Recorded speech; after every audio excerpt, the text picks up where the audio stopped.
Welcome to this afternoon's NAESP webinar, Wednesday webinar on Principals, Leaders of Literacy. We're so happy this afternoon to have with us Dr. Douglas Fisher, who's the international speaker and award-winning author and professor of language and literacy education at San Diego State University. Thank you very much. So my website is up there, fisherandfry.com. That is a very fast way to get a hold of me. There's a contact button and a click to YouTube for a bunch of videos from my friends. You can also follow me at Twitter, on Twitter at dfishersdsu. Here we go. Thank you so much for the invitation, and thanks for all of you participating. I'd like to remind you that the latest issue of Principal Magazine focuses on literacy, which I'm super excited about, that you should be getting very soon if you're a member. There's also the monthly Twitter chat focusing on literacy this month. So it is like the elementary principal literacy month. So I'm hoping you'll get lots of really good ideas from these other resources. I think the best sentence that I've written from my perspective is this: every student deserves a great teacher, not by chance, but by design. And I really believe that that's what my work is about. That's what my focus is on, is how do we make sure that there are great teachers doing amazing things, designing awesome learning for students. That's what I'm trying to accomplish, that we want to make sure that we're not looking at scripted or prescriptive approaches, but really design-based learning for students that have amazing things happening in their classrooms. And when I think about this in relation to literacy, people all talk about how hard reading is getting. And they see these new Lexile levels and they panic. You know, a great teacher gets kids to these levels of Lexile. If you look at where ninth grade used to be, it used to start at 960. That's the gray bar. Now that 960 former ninth grade starting level is in the upper band of the fifth grade. So we're asking kids to read really hard things. And that's where I want to pay attention today, is how can we help teachers get kids to read at these higher levels? And when people see these, they panic. They say, my students can't read what we're already asking them to read. How will they ever read more difficult, more complex texts? And I was thinking about this a couple of years ago, and I was talking to a superintendent who wanted me to do a bunch of work on close reading with the staff. And I was saying, I think we need to spend more time on perception. What do the teachers think about students? And the superintendent was saying, no, we really need to focus on really getting close reading done well.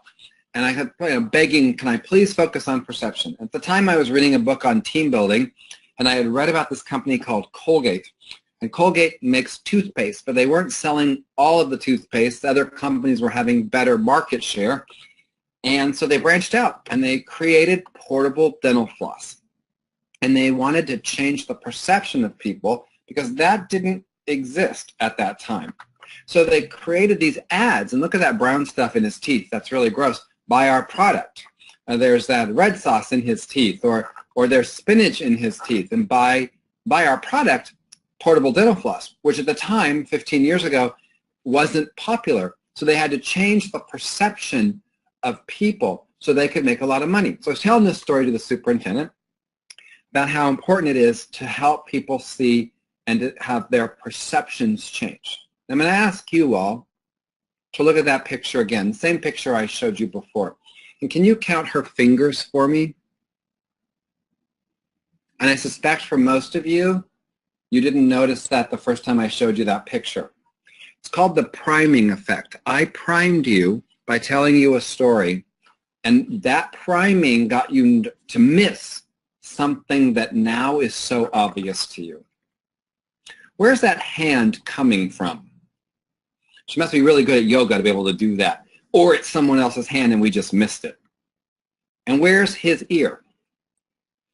The priming effect is very, very powerful. And I think there are a lot of teachers out there who are primed to have lower expectations for their students' literacy learning. And if we have those low expectations, we don't expect students to read at very high levels, or write, or speak, or listen, or view, then they don't. So to me, every single student deserves a great teacher, and a great teacher has high expectations and designs learning to get to those expectations. Another part of my design thinking comes from John Hattie and the research database that he has created. This is a huge database that he tried to show the world, here's what we know about what works. And he built this barometer of effect. And he says, you know, there are some things we do in schools that have a reverse or negative effect on learning, other things that get very little learning, and they're no better than letting the kid grow up for the year. Some things are called the average teacher effects, where students learn, but they learn about a half a year of stuff for a year of school. And then there's the zone of desired effects, where students get a full year of learning for a year of schooling. And I want to work in the zone where kids get an actual year of learning because they attended school for the year. I think that's our minimum expectation, is that students gain a year of learning from a year of schooling. So I'll start with, and in his database, it's very clear that the average effect, 0.4, and anything higher than that, you're going to get a year's learning. That's called the hinge point. So when I show you these areas of impact, we'll look at things that cause students to learn a year's worth of stuff and those that do not. And for my first poll question, let's look at what would be the worst thing that happens in the learning life of students. Honor, do you want to launch that poll? There we go. Interesting. Awesome. So none of them, oh, went away. Sorry. None of them are great at creating learning. The one that's got the best but minor impact is ability grouping. But we'll go through these and we'll look at these. So we can go back to the slides. The most negative thing that happens in a student's learning life is when that student moves schools during the year. That is the number one most negative thing. And the reason I bring that to a group of leaders in the world of literacy is, if students are changing schools and you've only focused on the amazing instruction your teachers provide and 30% of the kids move, you're going to have lower achievement. There's a very high correlation between the students who don't learn a year's worth of stuff and the kids who move. We should have plans in place to address mobility. How will the school system respond when a new student enrolls in that? Many of you picked retention. It is also a negative. It is not a useful intervention for students. RTI has a huge positive effect, but retention doesn't. In fact, there's evidence that it's the best predictor of who will drop out of high school is if they're retained in elementary school. Some of you also looked at ability grouping and tracking. It's not in the reverse effects, but it's very, very low. We see this all the time about schools forming tracks of kids based on assessment scores. It doesn't really work. Here's something that does work: putting students in a small group and actually teaching them something. There's a difference between, I put you in your group because you have a DRA score of 44 or a Fountas and Pinnell level L or a Lexile of 550, and I put you in a group to teach you something because I know what you still need to learn. You're not blending sounds very well, or you're not handling transitions in your writing or whatever. There's a huge difference in the impact we have when teachers know why they're meeting with that small group of students. Here's something else that works: repeated reading. Students get benefit from going back to a text again and again and reading it more deeply. A lot of our older students, like the 4th graders and 5th graders, don't like to reread. And there's a new article coming out that Nancy and I have written where we looked at the primary grades, and we can't tell you how many times the primary grade teacher said to students, "You've already read that book, pick a new one." And how many times do you hear that as a kid before you decide that rereading is bad? We also saw a lot of whole class, read alouds and shared readings that were fantastic, but then it turned into a conversation and the book was closed and no one ever went back to talk about the book. So in the primary grades, we got to have kids regularly reread. Maybe we have Flashback Friday and they reread familiar things on Fridays or something like that, so that we can have some messaging that rereading is okay. And I think that could help us. Classroom discussion, good impact on students' learning. Getting students to talk to each other using academic language helps them learn more. It's really clear, doubling the speed of learning. And now another poll. What would be the top influence on students' learning? On the list of 200 plus influences, which one has the highest impact? Great. So the number one is collective teacher efficacy, which we'll come to in a minute. And number two is assessment-capable learners. It's the old number one.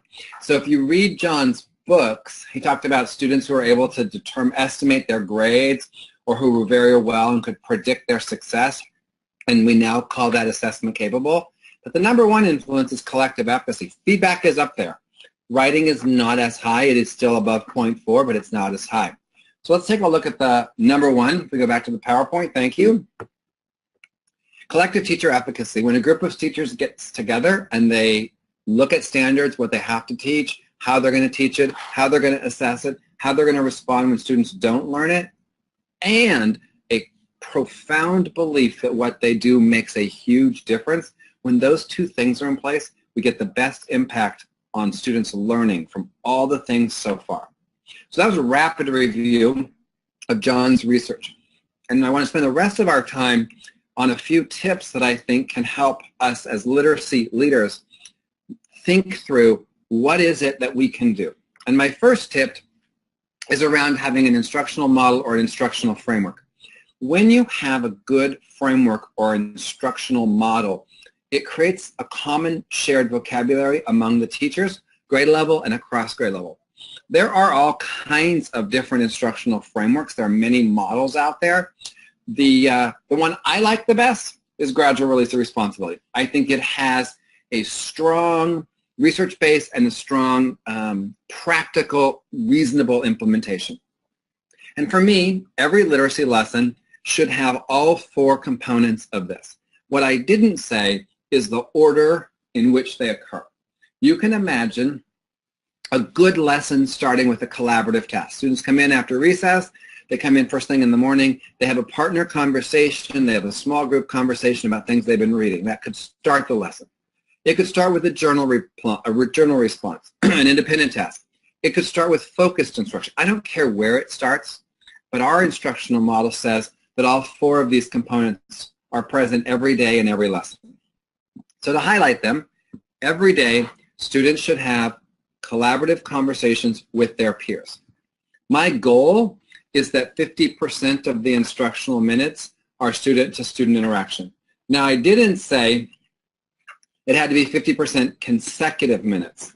It has to be 50% of the minutes. I aim for that. I don't have a policy and I don't monitor it, but we have conversations as a faculty about getting students to talk more, because when they're talking, they're thinking and they're learning academic language. And I'll make another point about that in a minute. But collaborative learning, student-to-student interaction, getting them to talk to each other, super important. Guided instruction, prompting and cueing and questioning. This is the hardest thing for a teacher to do, is really get good at guided instruction. To not tell students answers, but rather prompt and cue and question their thinking. If I jump up to the top on focused instruction, that's where we set the purpose for learning and we model our own thinking. And all the way to the bottom, independent learning, we have students do things by themselves, whether that's practice or replication. So every day in every lesson, I look for chances for students to talk to each other using the language that's been taught in the lesson. I look for teachers to correct errors and misconceptions using guided instruction. I look for teachers to have a clear learning target or learning intention and to model their thinking, demonstrate, and for students to practice things independently. Now that's my instructional model. That's how I think about it. That's how I coach teachers. When I walk in a classroom, I draw the two triangles small on a piece of paper, and I number where they start, where they go next, next, etc. So if I, for example, walk in a classroom and I see the students talking to each other, I put a little number 1 in collaborative and I write some notes. And then the teacher might say, here's, based on the error patterns she's hearing, she might give some teacher modeling. So I would write a little number 2 in focused. And I would go around and I help people think about that. Why is that important? Because it generates conversation with the teachers on how to use instructional moves. It also helps with leaders setting their expectations. I don't think it's fair to give a teacher feedback if our expectations aren't clear in advance. If you and I have not had a conversation about what I'm looking for in the lesson, the agreement of quality, if you will, and I come back and give you feedback, you are likely to become very defensive about that feedback because you probably thought, you were well-intentioned, you probably thought the lesson went just fine. It was a reasonable lesson. So I'm very concerned that we spend time making sure that our expectations are clear with teachers up front. What are the moves? And I do that when I work with a new faculty. I show some video clips from YouTube or TeacherTube or whatever, and then I have them generate what are the conditions of quality that they're seeing, what are the non-negotiable parts of the lesson across 3 or 4 videos, and then we go look for those things in classrooms. And then we start getting better and better about what has to be part of those lessons. So I think having an instructional framework or instructional model and talking about it with teachers is really important as it allows for some coaching and some feedback. My second tip is that we should build listening and thus thinking comprehension. We're all about reading comprehension, and I just think we need a little pause and think about the role in elementary school that listening comprehension plays. Literacy is more than reading. Literacy is writing and speaking. There's a whole bunch going on. There's visual literacy. There's all kinds of ways of thinking about literacy. It's not simply just reading. Now, I know we assess reading, so we all worry about reading. We assess writing a lot less than we did a few years ago. We don't assess speaking and listening and viewing hardly ever. But they're reciprocal. They're parts of a process. As James Britton said, reading and writing float on the sea of talk. I think that's an important message for us, that reading and writing are in relationship to the speaking and listening that students do. This came out in 1984. It's a very large study, and it shows when listening comprehension grows and when reading comprehension grows.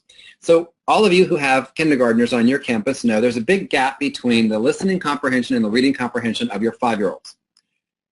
In strong places, when you continue to push listening comprehension, reading comprehension starts to increase and the gap starts to close. If we close the difference between listening and reading at a low level, students will not read very well. Let me say that a different way. The gap, this study showed that the gap between listening and reading comprehension closes by 50% in grade 4 and 85% in grade 8. So wherever your listening is, your reading starts to grow to that. It closes in 50% in grade 4 and about 85% closed in grade 8. If we don't work on listening comprehension, the gap closes at a lower level. That's what I'm worried about. If we're not spending enough time working on listening comprehension, how will we ever build reading comprehension? So here's another poll question for you. Thanks for this. I put this question in just to make me talk about it, for me to stop talking so that we could talk about this for a minute. So this is a really hard question to think about. So your listening comprehension grows, and then the neural pathways that you use in that develop into reading. Reading recruits the occipital lobe of the brain, but it also uses all of the language pathways that we use for listening.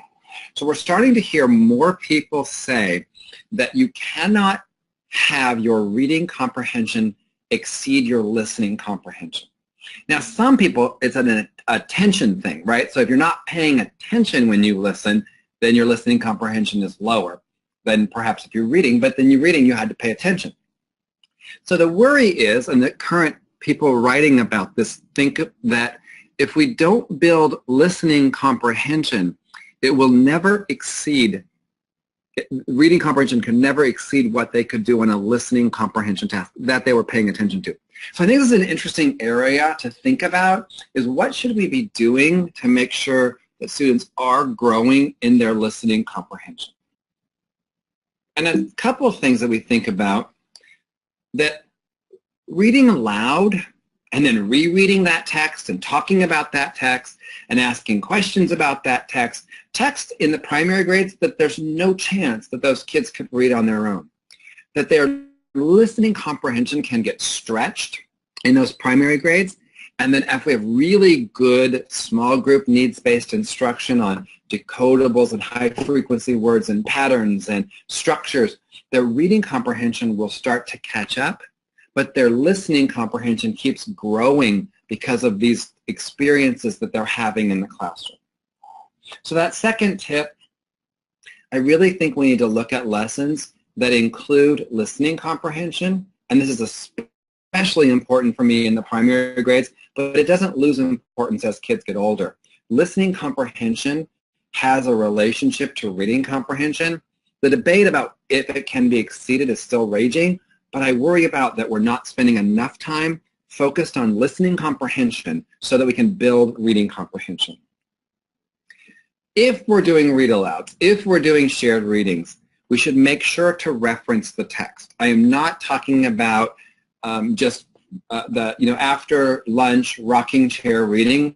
That's for pleasure. If we weren't reading, and I'm not opposed to that, but if we're really going deep and we really want to build the listening comprehension, we should model going back to the text. We should reference the text. We should show students where words are, like on this picture with the wiki sticks, the teacher highlighting certain words, underlining certain words.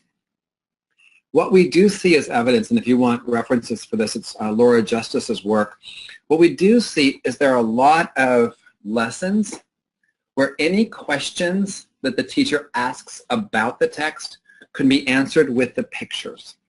And we really want to push, even in a complex text, that some of the questions we ask reference back to the words inside the text, like which is the biggest word, which is the longest word, which word starts with B. We're going back into the text and talking about that text.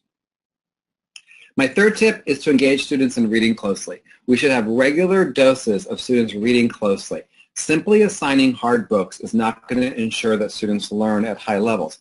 They need practice. They need support. I think there's a big difference between teaching a complex text and assigning a complex text. So for me, close reading is one of the ways we teach complex text, and our students should experience this kind of instruction on a regular basis. With a close reading, we're looking at a short passage. We're not looking at a short story. We're not looking at a picture, an entire picture book. We're looking at parts of the text, and we're going to have students reread. Now, in the primary grades, most close reading lessons, the teacher is reading and rereading, but the students direct where they want the teacher to reread. As they get older, certainly by second and third grade, the students are doing the reading and the rereading. That doesn't mean that a teacher would never read the text out loud, but probably not up front in the upper grades. Here's a couple ways that I have found that students will go back and reread the text. As I said earlier, the students don't love to reread, grade 4 and grade 5. But if we change the task on them, for example, on this first read, you're going to read for flow. On the second read, you're going to annotate. Or if I ask a really good question, or the students ask a really good question, or if we press them for evidence, where did you find that? How did you know that? They are more likely to go back and reread. Simply saying to students, can you go back and reread, doesn't have them reread. So our teachers need some support in how are you going to change the task to increase the likelihood that your students will go back and reread. We also want them reading with pencils, where we annotate a text. And there are all kinds of systems for annotation out there. You can go on Pinterest and find all kinds of posters of all kinds of annotations. We really only recommend 3 annotations. We recommend them across grade level, so students slowly but surely develop a habit. We want teachers and students to underline major points, key ideas or central ideas, circle words and phrases that are confusing, and then write margin notes where they restate or refocus what the author said. After that, students can annotate as they see fit. They can annotate ways that help them.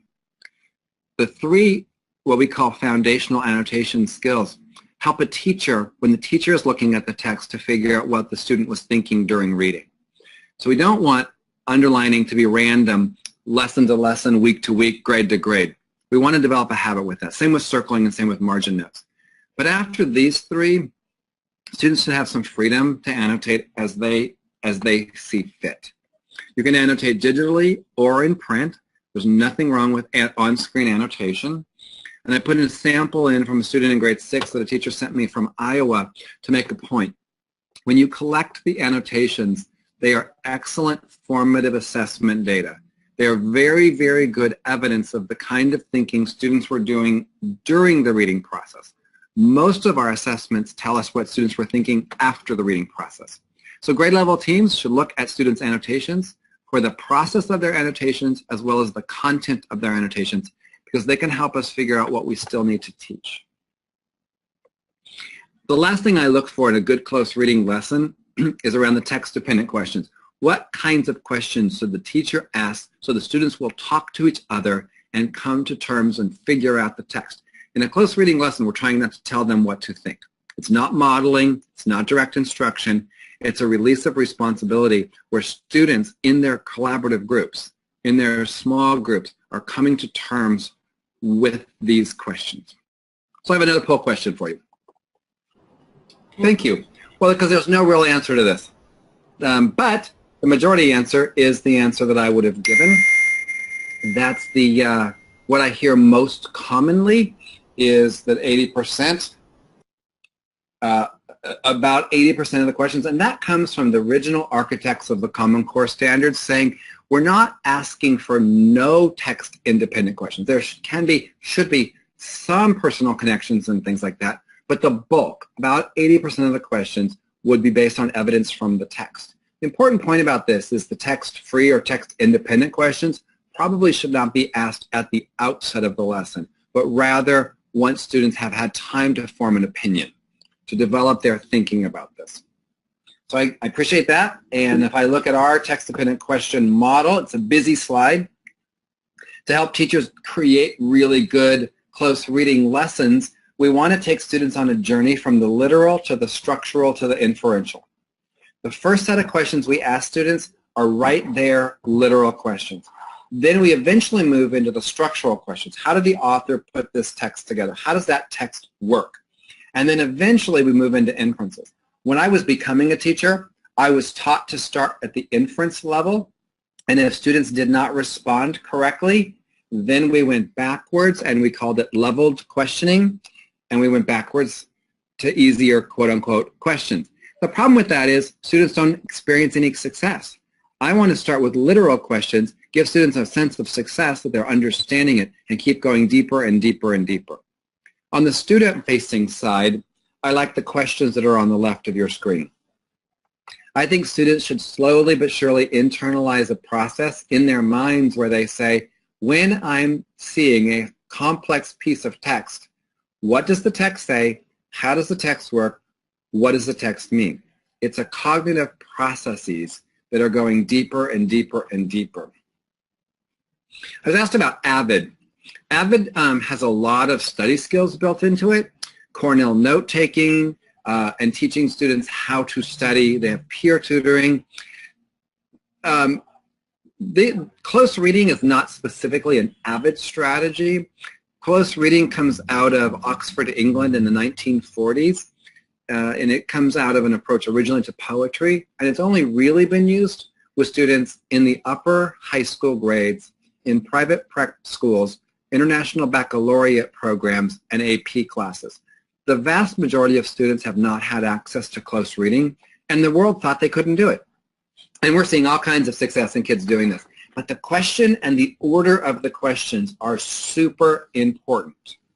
The question and the order, if we want students to do the work and not have the teachers tell them what to think about the text. So I put a couple examples in.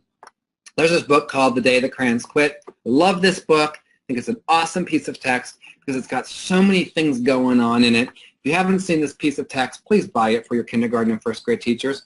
I think teachers of any grade can use it because there's all kinds of ways to use it. But in the primary grades, it's an interesting piece to introduce them to letter writing and advocacy. If you haven't seen this book, all the crayons write letters to their owner, Duncan, and they all complain about what's going wrong in the crayon and coloring world. Except green, everything's good in the crayons world.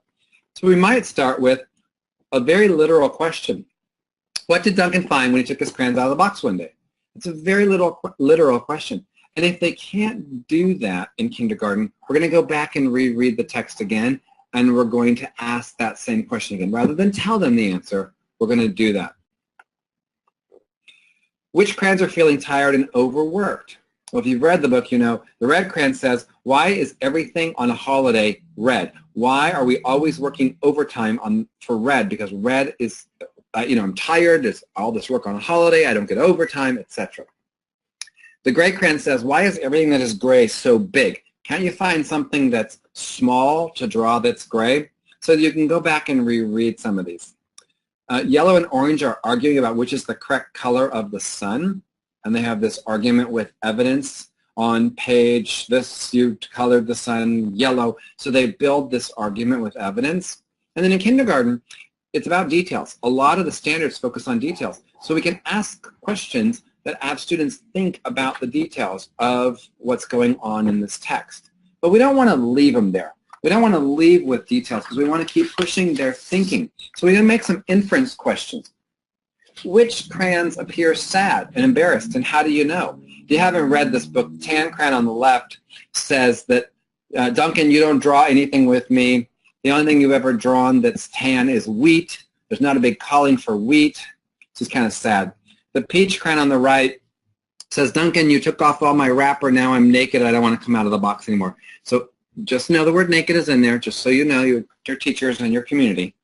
But it makes a point about being embarrassed. But here's the big understanding we want students to get to. How does Duncan respond to the letters? And this is his last drawing, his two-page drawing, two-page spread. He does this for his art teacher. And you can see, for example, that the big creature on the right is pink instead of gray, and the whale is orange instead of gray. So everything that's big is not gray.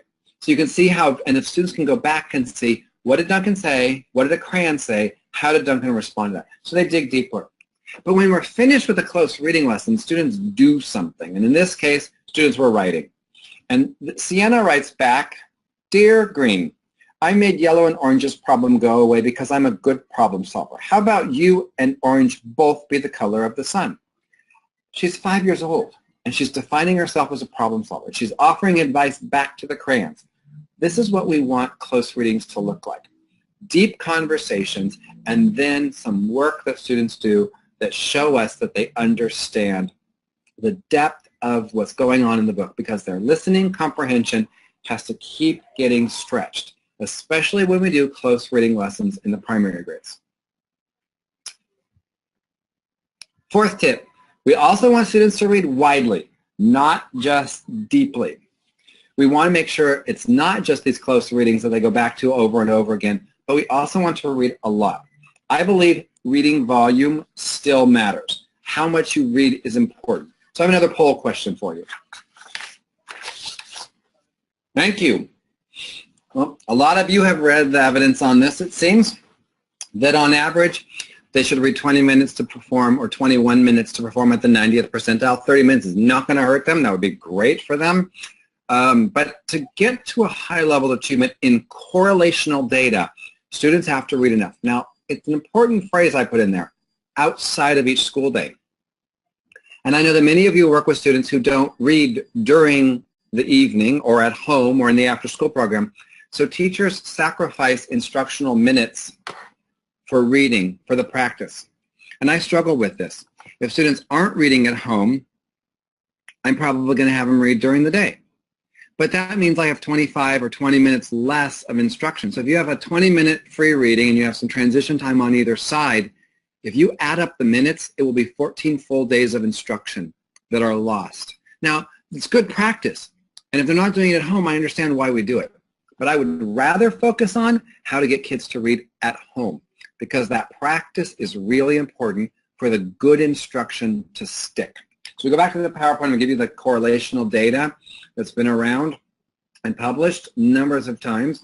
A student who reads on average 20 minutes a day reads 1.8 million words and scores in the 90th percentile. Again, correlational research, not causation, but good correlation with lots of kids to say, if this is how much you read, this is likely how you will score. Student B reads on average 5 minutes a day. The volume drops to 282,000 words. and the student scores in the 50th percentile. Student C reads on average 1 minute a day, drops to 8,000 words in a year, and the student scores in the 10th percentile. And I suspect you have some of all of these students in your classes and your schools. We have to think about what is the good use of instructional time. And I always, if you heard me a year ago, 2 years ago, 5 years ago, 10 years ago, I talked about we got to stop the school day and have them read because they're not reading at home. And I felt like now that I've given up on my quest to get kids to read at home, so I've re-energized this quest. I re-energized this, and I've looked at the research, and it says, what does it take to increase the likelihood that students will actually read at home? Where's the evidence that we can say this could really raise reading volume? Number one is access. They have to have things to read. If you don't have anything to read at your house, you're probably not going to read. So we have to provide access. Unfortunately, lots of teachers think they have classroom museums, not classroom libraries, and they won't let the kids take the books home because they might get damaged or lost. A lot of the parents in my community won't let students get library cards because they can't afford to replace the books if they are lost. We have to figure this out. We've got to get kids access to things to read. The last time I could find the American Library Association making a book recommendation, and they haven't done it in years because they've decided they're not going to make this, count, how many books per kid, was 20 books per kid per classroom. That's what you had to have to get this to work. There was some research that said the minimum, this is William Teal's work, the minimum is 8 books per kid per classroom is what it would take to really get access to happen. Number 2 is choice. Students have to have things that they're choosing to read. That doesn't mean we don't all read something, like Charlotte's Web or Indian in the Cupboard or whatever. But choice is important. If we want to raise volume, we have to give students choices and things to read. What do you want to read? What do you like to read? You got to read it. Now you can constrain the choice and say we're all reading about volcanoes. Here's 25 books on volcanoes. Or you can say read whatever you want as long as you read. But choice matters in this. The third piece of research on this raising volume says that students want to talk about what they are reading. They want to have talks with their peers about their readings. So we set aside classroom time to have students talk about their reading, whether that's in a book club format or if everyone's reading a different book. We do something called Save the Last Word for Me, where the student who's reading it shares great ideas or great lessons or great quotes from the book. They get asked clarifying questions by 2 other people, and then they get the last word about what's good about this book. That matters. And the last piece of research on raising volume is that teachers have to recommend books. Book talks, Linda Gambrell calls them blessing books, where teachers stand up and talk about the books they are reading. I do this a lot. Our teachers do this a lot. We hold up 3 to 5 books every day, talk about how they're amazing, and if you're this kind of reader, if you're that kind of reader, if you like this, if you like that, this is the book for you. And we put them on a special shelf. It is the recommendation shelf, and those books fly off the shelf. That's what kids want to read. They want access, they want choice, they want to talk about what they're reading, and they want recommendations. And we do see when teachers do this, we just finished a large study on this, when teachers do these 4 things, they have access, they have choice, discussions, and recommendation, reading volume goes up. And when reading volume outside the school day increases, teachers have more instructional minutes to provide learning opportunities for students. My last tip of design is to become the leader of the literacy work. How do you lead the work? How do your teachers see you as the lead of the literacy that's happening in that elementary school? There's a few things that we've talked about. This is based on John Hattie's mind frames and how we think about the leadership work that has to be done. And one of the things we have to think about is that principals use the language of learning. And that goes back to my instructional framework recommendation. If we're always using the language of learning, we talk about learning, we talk about how kids learn, we talk about did they learn, what do we do if they didn't learn. Those are all important things to consider as the language we use. We don't talk as much about the teaching, we talk more about the learning. Second thing is that we see assessment as feedback to us. The assessment shows us what is the impact that we have had. We get a question about how often should we assess students with things like running records and DRAs and level sets and those kinds of things. My answer is not a great one. I say it depends. It depends on what you're going to use the data for. If you're doing running records to guide your instruction, they need to occur frequently. If you're using running records to identify progress at the gross level, every couple of months, then you don't need to do them very often. We do DRA 3 times a year because it's a temperature check. It's not what we use for guiding our daily instruction with students. So when we look at assessment as feedback to us, so that means at the classroom level and at the building level, what is the assessment results telling us? What is it feedback to us about what we need to do next? Literacy leaders need to enjoy the challenge.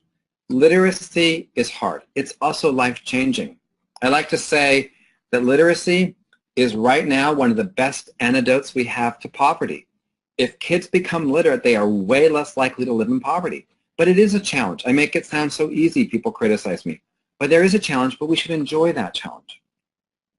We have to develop positive relationships. That goes for students and teachers, and teachers and teachers, and principals and teachers. We have to have positive relationships. This is hard work. The public thinks they can do it better than us. We have to show people the relationships are there. We talk about learning. We use the language of learning to talk about learning. Did students learn? What are you going to do different if they didn't? We engage in more dialogue, not monologue. After the webinar, I hope people don't just go back and say, this is what Doug said, and we've got to do this, we've got to do this, we've got to do this. It's talking about the ideas. It's thinking through the ideas that gets change to occur. We have to figure out the impact or effect of our teaching. Did anything matter? Did we have any impact on students' learning? And I think this is hard because of the teacher evaluation era that most of us are living in. But I want to have more short-term impact conversations with teachers. If you had a class of students, for example, and they all didn't write very well, and you did 6 weeks of writing instruction, do you have any evidence that their writing improved? What impact did that lesson have? And for whom? Are there 5 kids that it didn't work for? So I want to keep having that conversation.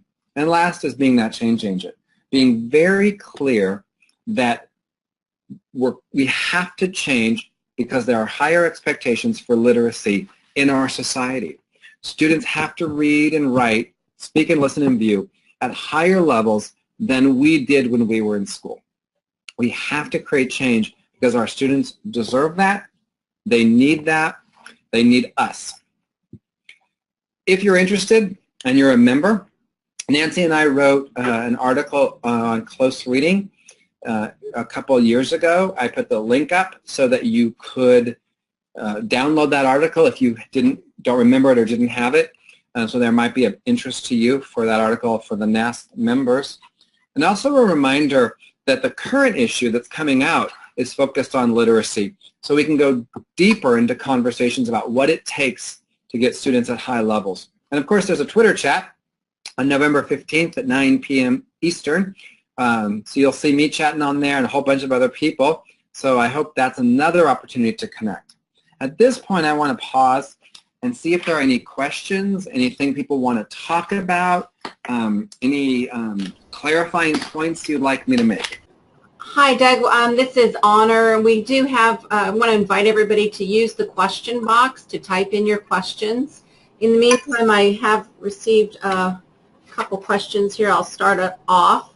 Doug, can you tell us more about the second biggest effect on students' learning in terms of assessment-capable learners?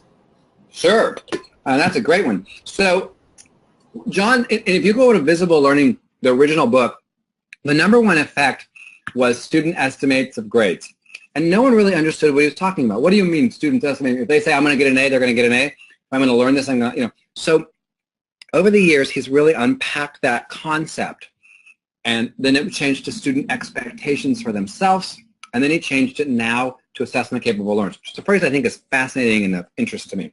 So there's a couple of conditions about students who are assessment-capable. Number one, they know where they currently are. They know their current performance level. That has all kinds of implications for teachers to think about, do the students know their current level of performance? It does not have to be publicly displayed, but students should know where they currently perform. Number two is they know where they're going, what they still need to learn, and they're confident to take on that challenge. So students recognize, here's where I'm at, here's where I'm going, and I'm confident. And the third part of assessment-capable learners is they choose learning strategies. That means their teachers have exposed them to lots of ways to learn, and they choose ways that work for them. The fourth area of assessment-capable learners is that they monitor their own learning. They know when they are learning, they monitor it. In addition, next issue is that they seek out feedback. They don't wait for it. They're not passive about this. That we really think about teaching students to go seek out the feedback. And I was thinking about this my own self and you all as principals. There's a time when you wrote an email and you said to yourself somehow, I'm going to have someone read this before I send it. And I think that's an important thing that you recognize. I need feedback. How'd you get to that point in your life where you recognize, whether it was tone or accuracy of content or whatever, that you needed feedback? That's what I want for our students. In addition, the last part of assessment capable is they recognize when they have learned something and they can teach that to other people. And I think those indicators, and it has profound implications for how teachers spend time. But those indicators of assessment capable are important to me and things I want to work on in the future. I see some other questions, Honor. I see someone commented, I cannot stress enough how much developing positive relationship with students impacts their learning. I totally agree. The effect size of student-teacher relationships is 0.72. It is a very evidence-based way. As a coach, as an administrator, it is easier for me to coach people on their instructional strategies and harder for me to coach them on their personal relationships, but I need to become strong and give people honest feedback about the relationships they're developing with students because it's powerful in the learning life. The scholars on listening comprehension, there are some strong, there's a book that just came out, Handbook of Research on Teaching the English Language Arts. You probably can get a PDF copy somewhere. And it's got a chapter in it. I was the editor with Diane Lapp, and there's a chapter on speaking and listening. Jeff Swires does a lot of work on this. Sharon O'Neill does. There's some really good, Laura Justice is a strong voice in this area, that we really can build listening comprehension for students. Do you have favorite read-alouds for elementary students? I have piles of books that I like to read, but it depends on what I'm trying to accomplish with them. For example, if I'm trying to have them understand point of view, I really like this book called Rose Blanche because it starts off with, hi, my name's Rose Blanche. I see these trucks coming to our town. The German soldiers have arrived. Their trucks are kind of smelly. I'm wondering this. I see this. I. Halfway through the book, you turn the page, and it says, Rose Blanche did not come home from school today. And it changes to third person. And that point of view just jumps out to students, and it becomes so obvious what's happened without the author ever telling anything about it. The hardest book I ever read, upper elementary, usually sixth graders, is Faithful Elephants, about the bombing of the Ueno Zoo in Tokyo and the death of the elephants. I cry almost every time I read it in front of kids, but it's important for them, especially those boys, to know about that, and they like it. I like Watson's Go to Birmingham. I think that's a great piece to read out loud. I like lots of those things.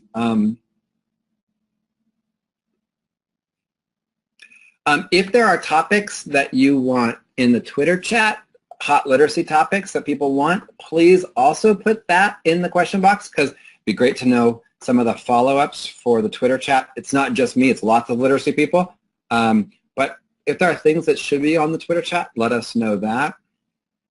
I have a question that says, we are currently implementing a choice reading time in the school day. I'm rethinking the studio commitment your comment, sorry, of the need to increase the volume outside of the reading day. And that's a personal change for me.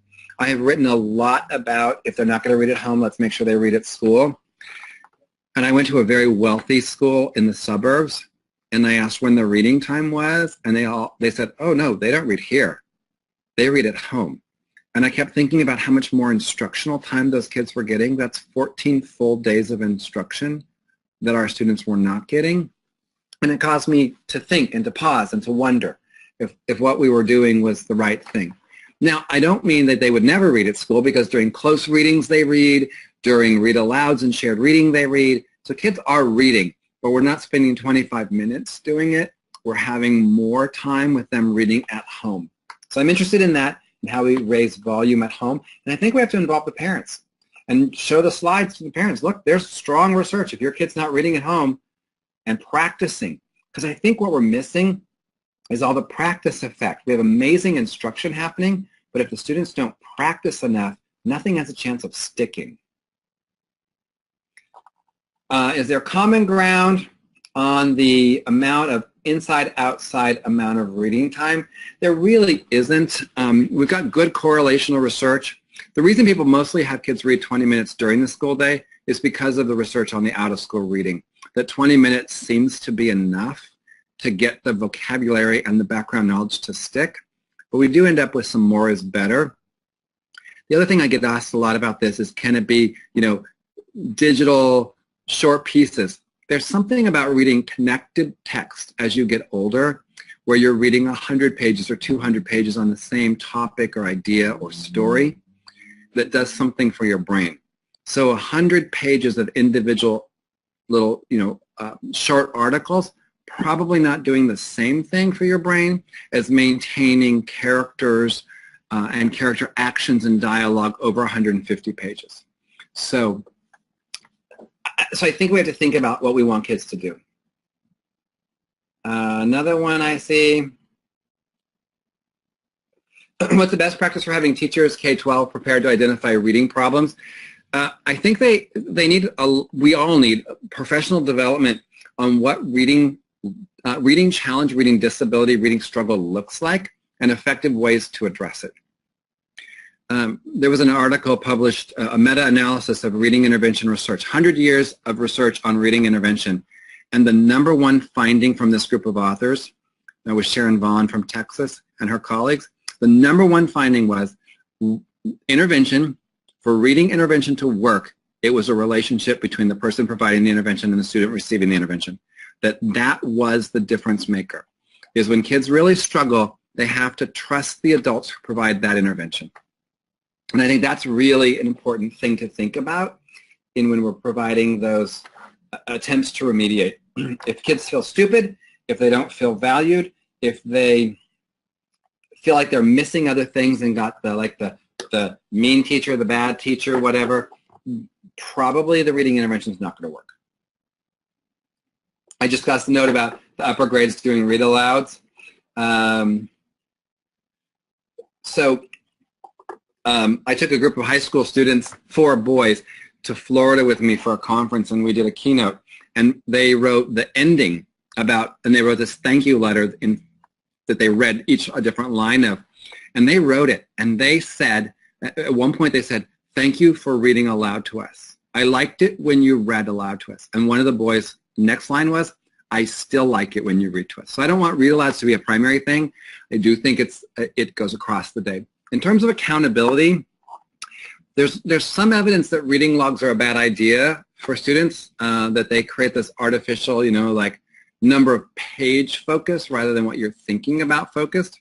The best evidence that I have for accountability is that they have the collaborative conversations and they're ready for their book clubs or their discussions, that they've actually read it and they can participate in the conversations, which means the teacher has to walk around and listen to those conversations and determine from listening if the students have heard, read, experienced that text. My website again, fisherandfry.com. My Twitter, dfishersdsu. Okay, we've had lots of good questions, and you've shared so many practical ideas and thoughts.